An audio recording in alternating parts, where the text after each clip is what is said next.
বড় ভাই বুঝলাম না ভাই হাতি কত দেওয়া যায় মরে নাকি ভাই এই ভাই তুমি বুঝো না হাতি ভাই হাতি তো মরা হাতি নাকি না জীবিত ও ঘাস খাচ্ছে ভাই কিছু করে না তো কিছু বলতো না ভয় পাচ্ছে তো তোমার আমার ভয় পাচ্ছে ভাই এইখানে ছোট দিকে এইটা তার বাচ্চা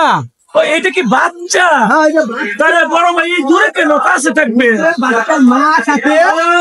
সবই হাতি কত সুন্দর বাবা এটা মা আর এই যে মাঝখানে একটা বাচ্চা হাতি ধরো না বাবা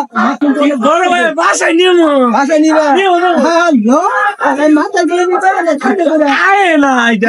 না ভাই আমার লাগবো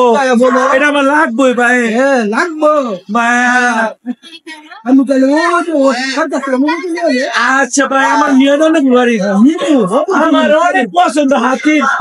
ঘাস পছন্দ এটা তো এখন নেওয়া যাবে না কারণ ওরা ঘাস খাচ্ছে খাবার খাচ্ছে জি ওরা খাবার তো ঠিক আছে ভাই